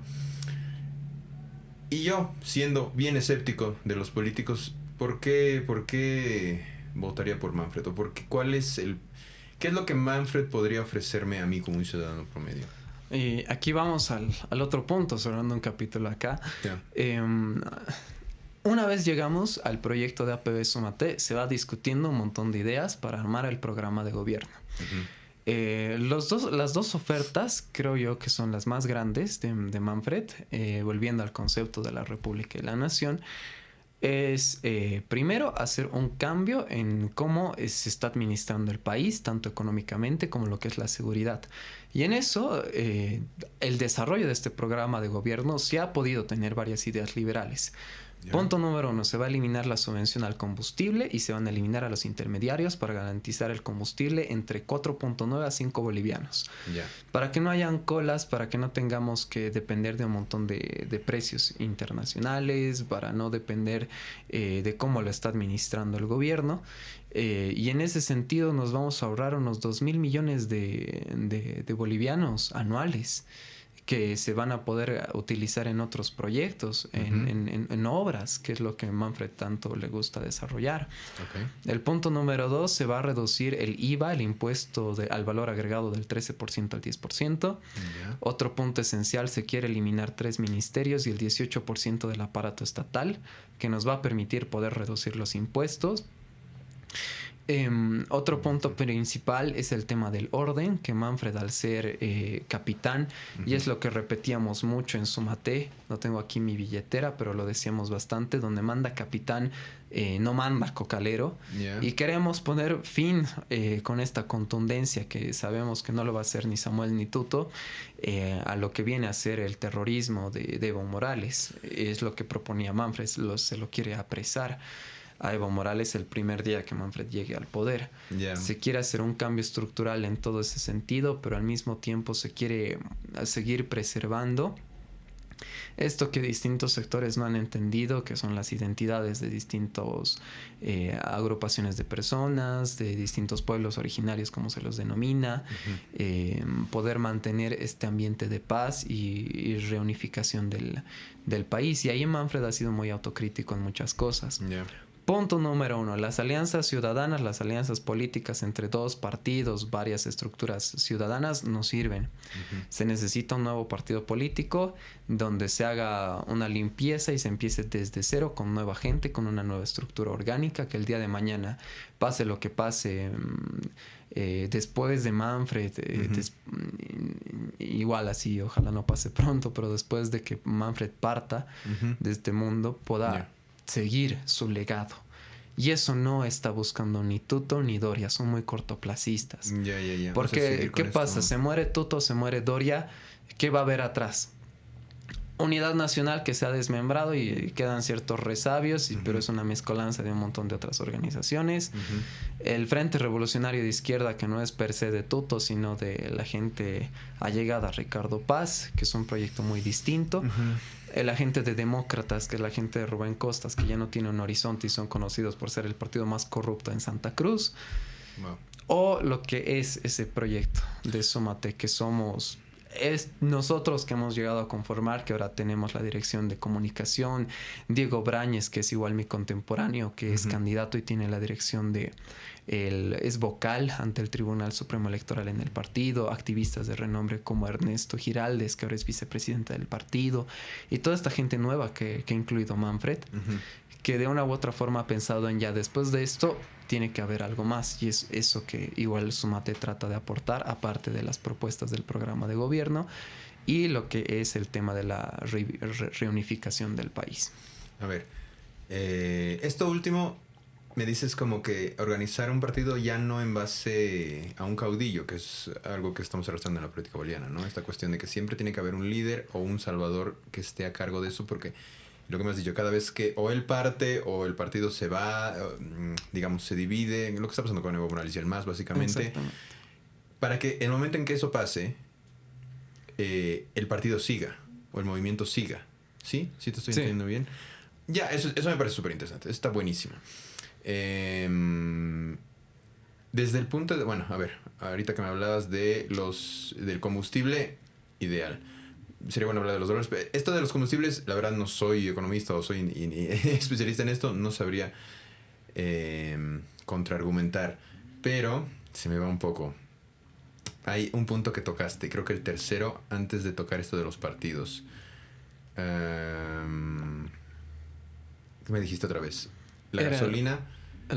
Era la gasolina, Ajá. el tema del orden, el tema de reducir ministerios y el IVA. Reducir ministerios del IVA y Sí. esta cuestión de apresar a Evo Morales. Sí. A ver, esta cuestión de los ministerios, porque, bueno, por lo menos aquí en La Paz, ¿cuánto te gusta? Si hubiera una estadística sería genial. ¿Cuántos de los trabajadores trabajan para el Estado, tanto para ministerios o demás cosas? Debe ser que el 80-90% de la gente que trabaja, por lo menos aquí en La Paz. Entiendo que es necesario reducir este costo, digamos, estatal, pero no significa también dejar a mucha gente sin empleo. Y aquí partimos por la misma lógica que mencionaba Milei. Si bien que este aparato estatal sea tan grande, es lo que impide que más personas obtengan trabajo. Y si bien va a ser un cambio complejo, nos va a poder dar la oportunidad a que todas estas personas dejen de trabajar en un ambiente donde te tienes que poner una polerita de un color, lanzar banderas, desfilar en eventos que no quieres y todo lo que significa el aparato burocrático, que también esta lógica tiene que cambiar. Les seré muy honesto, no creo que vaya a cambiar con un partido, no creo que vaya a cambiar con un cambio de gobierno, sino con un cambio en la mentalidad en la gente y con mucha... eso decíamos igual en los movimientos liberales, con mucha difusión de conocimiento. Porque hasta que no haya esta ilustración, es por eso que igual el podcast que yo realizo, espero invitarte algún día, el Agora Podcast, habla de ese proceso de aprendizaje, pero mientras se desarrolla eso, se tiene que reducir esto para garantizar que las personas puedan tener trabajo, que puedan emprender, que no tengan trabas burocráticas. Y es un costo y es algo que se tiene que hacer. Además, está igual en el programa de gobierno, eliminar los sueldos a los presidentes y vicepresidentes que ya cumplieron su rol. Esa renta vitalicia se va a eliminar, al menos está en el programa de gobierno. Y bueno, yo como candidato a diputado me propongo hacerlo. Gestionarlo también con las distintas partes, y si no llego, impulsarlos, llamarles a las 12 de la noche como suelo hacer a cada uno de ellos para que lo aprueben. Y todas estas reducciones son necesarias y esto suele pasar, y esto como comunicación lo hemos visto bastante. Muchos de los que están ahorita como supuestos funcionarios públicos, que los buscas en la Contraloría y te salen sus nombres, no trabajan. Se dedican, por ejemplo, Rafael Hurtado en la UGRAM, ganando un aproximado de 13,000 bolivianos, no iba a marcar a la oficina. Se dedicaba a hacernos guerra sucia. Wow. Y él era un gran amigo mío. Y al enterarme de esto, se me cayó esa persona que creía tan correcta. Y tuvimos que exponerlo, decir, ¿por qué nos atacan tanto personas que deberían de estar trabajando y que están mandadas por políticos para atacar? Otro caso es el de Pablo, creo que es Pablo Quispe, si mal no me equivoco, que es cercano a Beto Astorga, que trabajaba en la Asamblea Legislativa, ahora es actualmente candidato a diputado. Pero no hacía el trabajo por el cual debería de estar siendo pagado, que es ayudar en la gestión de Beto Astorga, sino hacernos guerra sucia a nosotros. Y si la oposición es la oposición entre muchas comillas, o como dice Ale, la opoficción, imagínate lo que está haciendo él más, con muchos más recursos. Claro. Los guerreros digitales, a mí me aparece un montón de contenidos de los guerreros digitales de Luis Arce, sus comunicadores, sus influencers, su aparato enorme, que en vez de dedicarse a lo importante, se dedican a cosas que no están así como que haya el ítem de educación, te doy el ítem de salud, te doy el ítem de culturas, pero en realidad están ahí atacando a los rivales por debajo. Y esto es súper sucio. También sabemos que el Tuto tiene el aparato burocrático de la alcaldía, Ya. no nos puede decir que no, porque junto con Hugo Gutiérrez lo hemos fiscalizado y hemos visto que en sus marchas están puro funcionario público de la Alcaldía de La Paz. ¿En serio? Y me pregunto, ¿tú no crees que muchos de ellos, al estar ahorita en campaña, no se van a dedicar a abandonar sus funciones y hacer en un búnker con trabajar horas laborales para hacer videos y todo? Porque igual, por más que se diga muchas veces que todo esto es por convicción, muchas veces los equipos políticos contratan, pagan. Que igual está bien, pero ¿a qué gente vas a pagar? ¿A gente que ya es funcionaria pública con recursos del Estado? ¿O te vas a animar a contratar privados y dar oportunidades a jóvenes en época de campaña para hacer otro tipo de trabajo? Ya. Y esto hay harto. Y es la razón también por qué hay que eliminar esto. Porque fácilmente en el sector público se corrompe. Y esa es igual la crítica del movimiento liberal desde hace tiempo. Ya, reducir el Estado. Exactamente. Ya. Volviendo ahora a la cuestión de Evo Morales. Escuchaba a... Sí, era Mariela Lindo. Que decía esto de que...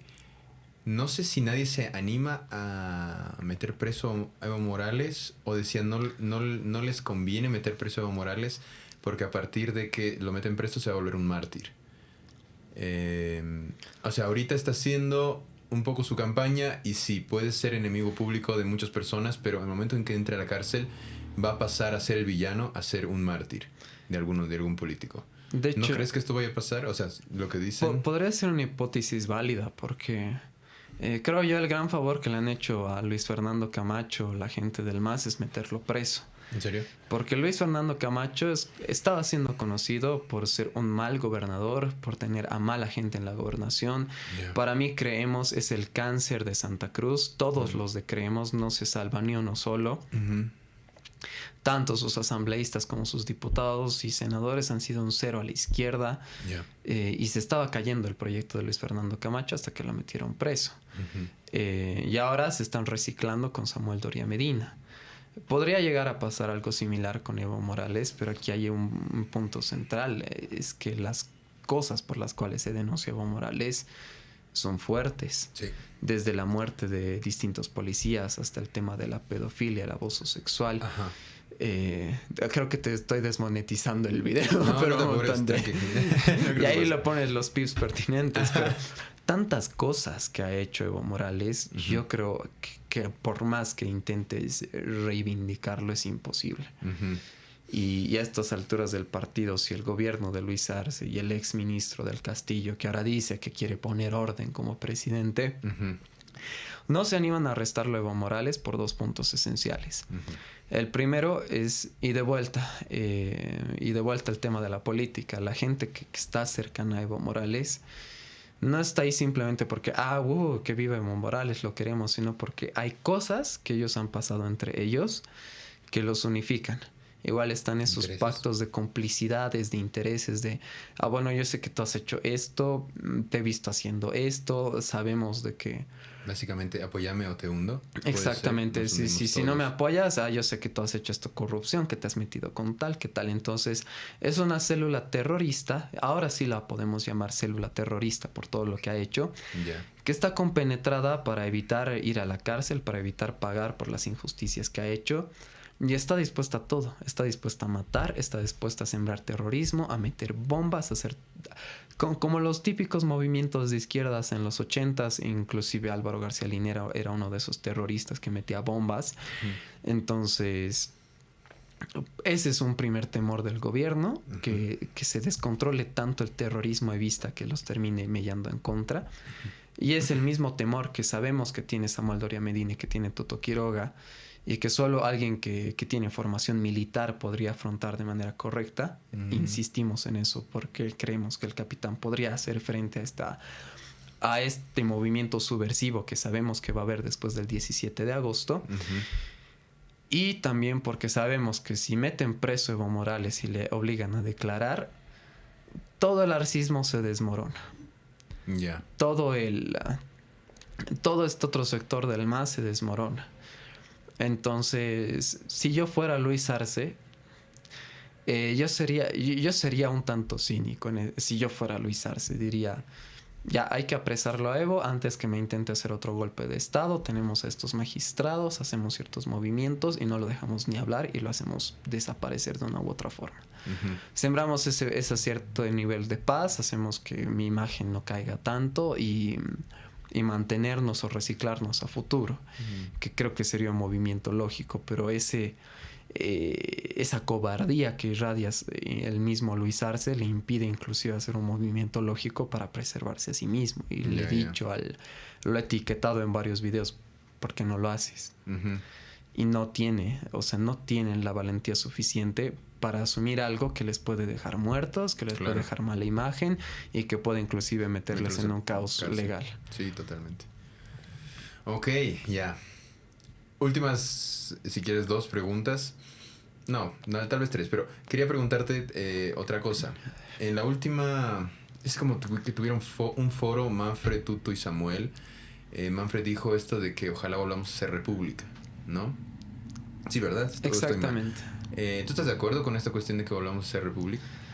Dependiendo cómo entendemos lo de volver a ser república. Porque para mí, bueno, yo soy un anarquista en ese sentido. Para mí la causa es el ser humano más que el título. El territorio delimitado en el que se gobierna. Manfred, como una persona más tradicional, ve el tema de la república como esta convergencia en la que todos podemos vivir en paz, estar unidos bajo una misma causa, bajo un mismo eslogan. Ahí viene el tema nacionalista de Manfred. Lo que creo yo sería un error, y quizás aquí puedo discrepar con muchos, es que ¿qué significa el Estado plurinacional? Inclusive yo lo profundizaría.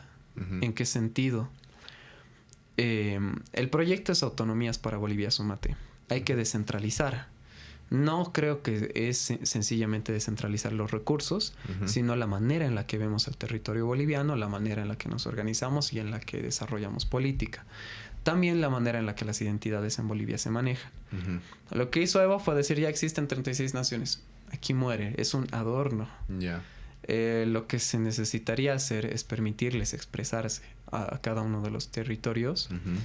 Que digan, ya somos cambas, somos collas, somos aymaras, quechuas, guaraníes, etcétera. Pero todos pertenecemos a fin de cuentas a un mismo país, pero como hay distintas regiones con distintas cosmovisiones, se les debería dar más libertad para poderse organizar de distinta forma. Que esa es la filosofía de APB Sumate, pero en el sentido de volver a la república, como mencionaba Manfred, es volver a esta institucionalidad que nos permita generar estas descentralizaciones. Hay el sentido de cómo, de cómo va a ser la identidad boliviana. Creo que ahí lo podemos debatir bastante, tanto dentro de Sumate como por fuera de Sumate. Porque ahí inclusive yo tengo una idea más radical.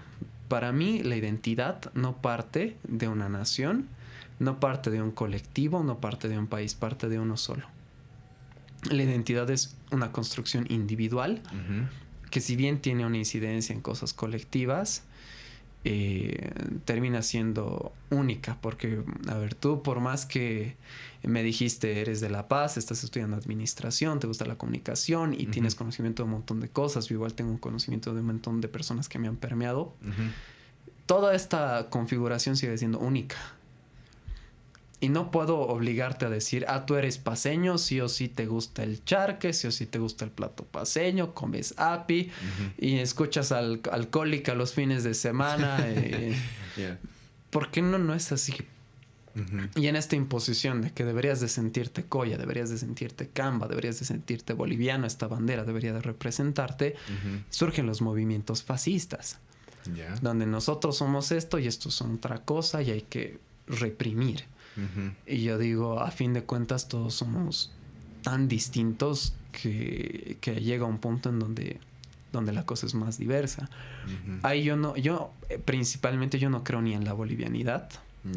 Yo no creo en la patria, si bien Manfred es bastante patriota y lo respeto bastante y converjo con él en ideas distintas. Yo no me considero un patriota porque yo considero que, y este es igual un punto donde me he peleado con varios liberales conservadores. Yo considero que todos somos ciudadanos del mundo. Y deberían de existir fronteras abiertas y una forma de ver la vida y el mundo de manera abierta. Yo estoy a favor de la globalización económica, política y cultural, porque como todo ya está entremezclado, todo está interrelacionado, yo puedo tener características y forma de ver la vida que tiene connotaciones de Asia, de Estados Unidos, de Bolivia, de distintas partes. Claro. Y como puede abrirse el mundo, puede darnos la oportunidad de terminar con conflictos tan grandes.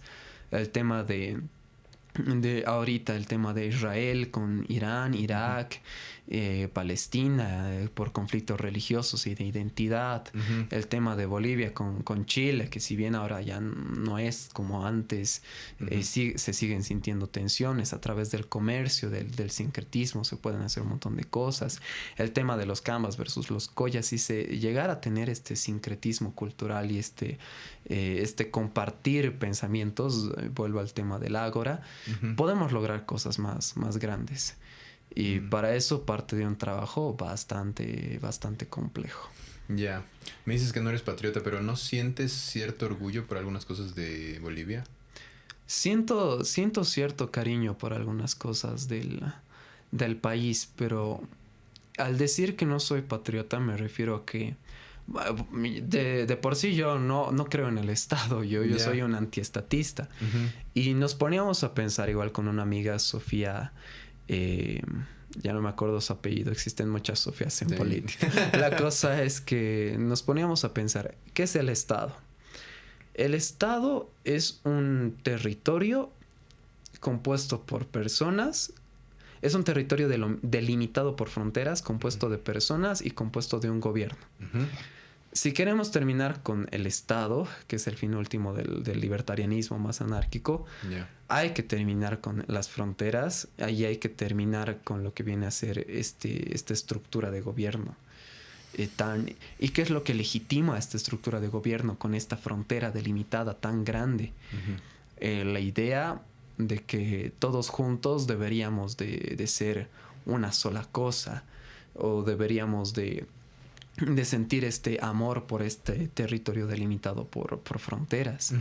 ¿Y a qué lleva? Y en los casos más extremos, ¿a qué lleva este patriotismo?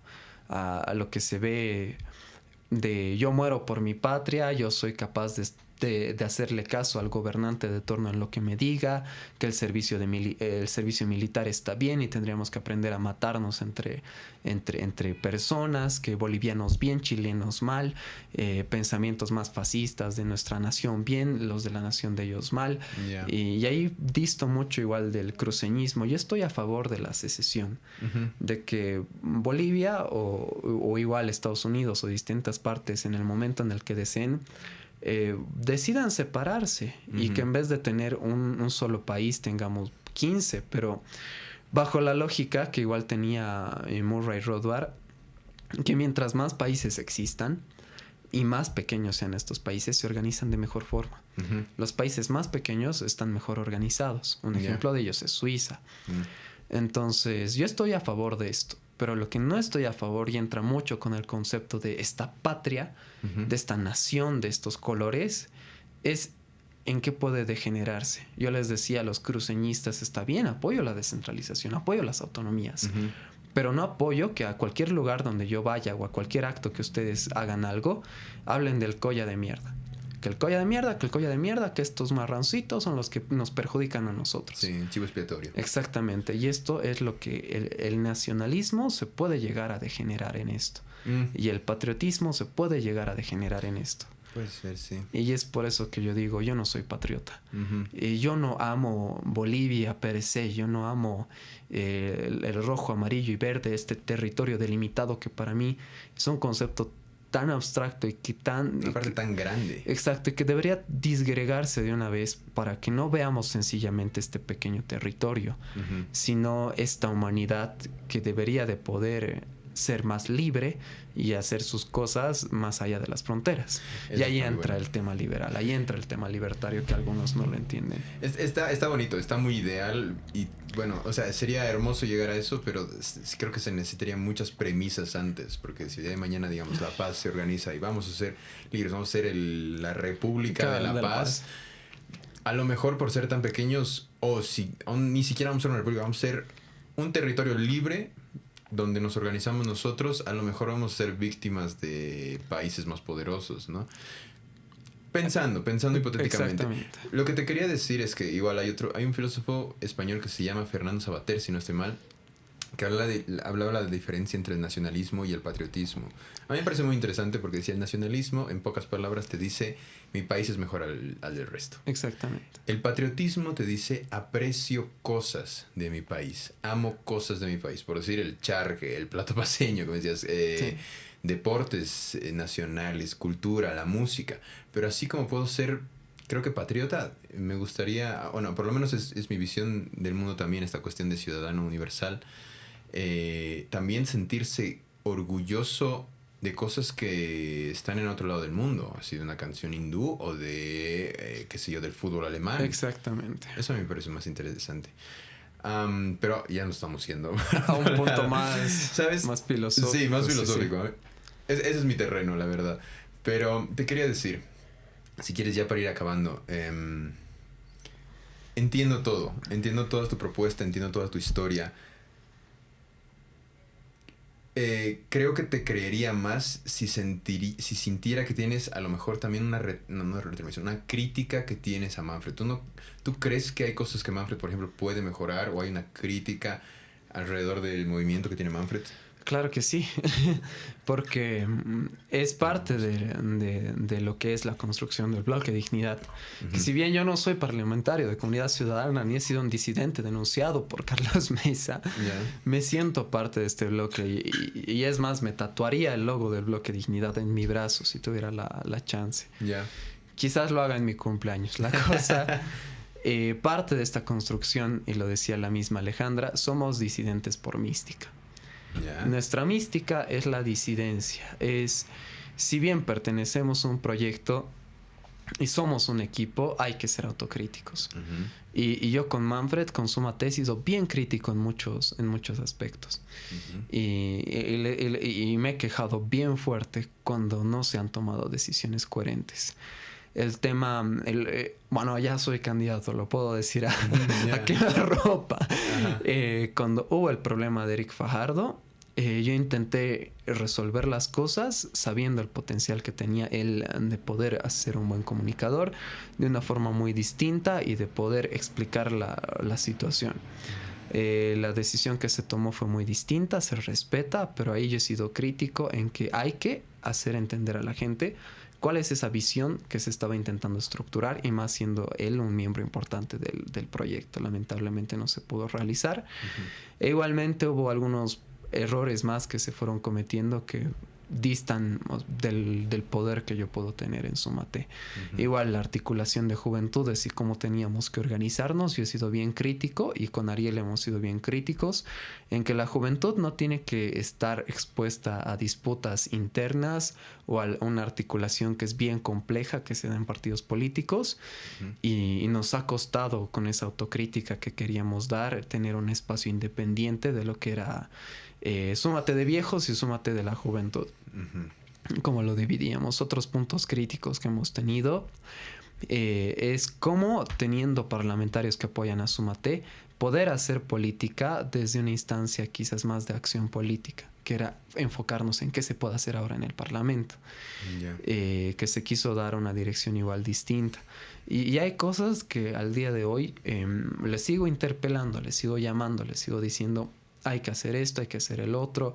Uh-huh. Igual cuando nos hacen ciertas críticas, les digo, mira, esto está bien, esto está mal, y hay que organizarnos para hacer eso. Y eso es lo que le prometí a Manfred también. Le dije, Manfred, yo no voy a hacer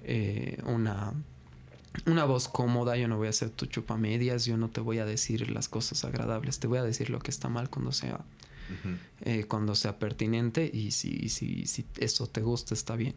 Otro tema en el que yo he sido muy crítico es en los controles de la intendencia, uh-huh. que hemos debatido en su momento, y he dicho, no me parece que sean estos controles, hay que informar a la gente sobre cómo son las cosas, y cuando generas estos controles vas a generar violencia y vas a generar escasez. Entonces, toma en cuenta eso. Y inclusive le hice un video haciendo esa crítica, aún siendo parte de Súmate. Y eso es lo que me gusta. Muchas veces sí se toman las críticas y sí llegas a seguir siendo parte, a pesar de que puedes ser crítico en muchos aspectos. Y esto ha sido algo que nos ha costado mucho lograr, porque yo les he dicho eso. Cuando te rodeas de gente que te aplaude, el proyecto se muere, te pierdes en el camino y no puedes hacer nada. A todos los políticos nos pasa, inclusive a mí en un corto trayecto, cuando la campaña te hace olvidar tu norte. Yeah. Y hay un momento en el que necesitas que alguien te llame y te diga, todo está una mierda, esto estás fallando, y tienes que reivindicar y hacer una cosa muy distinta. Porque si no se hace eso, te pierdes y terminas aplaudiendo que Comunidad Ciudadana haya aprobado la ley del oro. Yeah. Que es lo que le terminó pasando a diputados de Comunidad Ciudadana, o lanzando chivos expiatorios, como ha terminado haciendo José Ormachea, Luciana Campero, entre muchos otros. Ya, eso te quería preguntar ahorita. O sea, está bien que se lo digas a la gente de tu partido, está bien que se lo digas a Manfred, pero qué sé yo, podemos tener un video de Omar de aquí a lo mejor a un año haciendo autocrítica en redes como lo hizo Alejandra. ¿Tú crees? Yo creo que sí. Bueno, dependiendo cómo se estructure, espero que el día de mañana las cosas en Sumate salgan bien. Pero si en algún momento tengo que lanzar una autocrítica dura y contundente, o tener que señalar aquello que no está bien dentro de Sumate, lo voy a hacer. Yeah. Porque el proyecto y las cosas que se quieren hacer es lo que tanto hemos luchado en su momento, tanto con Alejandra, con Cruzcaya y con los demás, que es darle coherencia, transparencia y dignidad al Parlamento. Si no podemos hacer esto en el Parlamento, si fallamos en estos 3 principios, en estas 3 máximas, no existe ninguna razón por la cual Omar Ramírez esté aquí, ni por la cual Omar Ramírez esté en política dentro de un año. Si fallo en estas 3 cosas, habré sido un fracaso como político. ¿Tú crees darle, por lo menos en un año, transparencia? No creo que quizás en un año, quizás en 2. Yeah. Pero hasta transformar todo es algo que a mí me gustaría mantenerlo como una promesa de campaña. Está bien, me agrada, es una buena promesa. Omar, última pregunta. ¿Tú crees que Manfred vaya a ganar? Honestamente, yo creo que tenemos muchas posibilidades, pero va a ser un trabajo muy arduo, porque estamos con un escenario bastante fragmentado. Las encuestas marcan una tendencia distinta a lo que el tema de las elecciones primarias del búnker también marcan una tendencia distinta. Entre tantas encuestas, entre tantas primarias, entre tantas cosas que se están haciendo, no se sabe la realidad. Y aquí igual, y después me gustaría dar un mensaje final a toda la audiencia, que no sé cuánto tiempo llevamos, ¿1 hora? ¿Cuánto calcularías? 1:30. Ahora 42, sí. Wow. No, creo que esta... Te dije que iba a pasar volando. Sí, esta es la historia más larga que he contado. Igual lo estoy dejando un tanto... Lo tengo que ir a ver a José Luis Paredes dentro de un rato para ayudarlo. Es nuestro candidato por la C11. Pero tanto me gustaría dejar un mensaje final, como una última reflexión dentro de todo este paraguas, y espero que se ponga como título que la política es romántica. Que igual me mencionaban, me decían, Omar, fue porque yo igual decía en ese momento, realmente tenemos fe que vamos a llegar, que nos van a tomar en cuenta, que vamos a poder lograr esto y el otro. Y me decía Ale, Omar, la política es un salto de fe. No sabemos qué va a pasar mañana. Si quieres ser político, tienes que vivir en la incertidumbre total. Con decirte que no sé qué voy a hacer el día de mañana. Es lo que voy a definir a las 12:01 de la noche. Voy a definir qué voy a hacer mañana. Pero la política es una incertidumbre. Y ante esta incertidumbre nos toca agarrar, cruzar los brazos y, como decía Soren Kierkegaard, decía esto. Es el salto de fe. Tenemos que cruzar los brazos, levantarnos y dar el salto de fe. Y darlo con todo, de que en esta época de campaña tenemos que darlo todo para lograr este objetivo. Y si lo logramos o no lo logramos, podremos haber dicho que todos nosotros hemos puesto todo nuestro presupuesto, todo de nuestro tiempo, nuestra energía. Como sabrán, y va a ser el tenor del último documental, hemos sacrificado un montón de cosas para intentar darle a Bolivia algo de esperanza, y desde nuestras propias narrativas ver de desarrollar esa esperanza. Y ese es el mensaje que le quiero dejar a la juventud. métanle corazón a las cosas que están haciendo. Pónganle amor, pónganle sentido. Vayan más allá de lo que es los intereses personales, de lo que es inclusive la razón, la lógica, y esfuércense por aquello que realmente aman, por aquello que realmente quieren, porque por más cosas que lleguen a pasar en el futuro es sumamente gratificante. Y estamos en un punto donde el mensaje que queremos dar es que la juventud puede, que podemos ser más que simplemente el de la camarita o el de los panfletos, o que inclusive siendo el de la camarita o el de los panfletos podemos llegar a hacer cosas grandes. Y en ese sentido se necesita mucha voluntad, se necesita mucho trabajo, se quiere transformar el país, que es por lo cual estamos luchando. Y quiero que el día de mañana existan más jóvenes que, como yo, se animen a hacer un cambio y que realmente lo puedan lograr. Se puede. Hay que hacer igual crecer estos medios independientes que son tan fundamentales. Hay que meterle. Te agradezco por la cobertura. Y esperamos estar en una próxima, quizás después de las elecciones, narrando cómo ha sido todo esta trayectoria. Me late. Tomo la palabra. Después de las elecciones podemos armar otra entrevista. Gracias por la entrevista. De verdad, me gusta. Te siento una persona muy idealista, romántica. Siento que estás siguiendo lo que crees que es correcto. Y eso me da confianza en ti. Hay algo que dices sobre Kierkegaard también que me parece interesante. A lo mejor va con lo que dice esta cuestión de que ese salto de fe, ser esa chispa que sale de la hoguera, a veces pensando que va a ser una hoguera más fuerte, a veces se apaga. Pero creo que ese es el salto de fe, ¿no? A lo mejor ser esa chispa que salta pensando que va a ser una hoguera más grande que la que está dejando. La incertidumbre te lo va a decir. O sea, va a ser lo que sea. O no sabes lo que va a pasar en realidad. Pero está bueno tener esa convicción de que vas a hacer ese cambio. Y siento esa convicción en ti. Y por eso me agrada. Gracias por contarnos tu historia, Omar.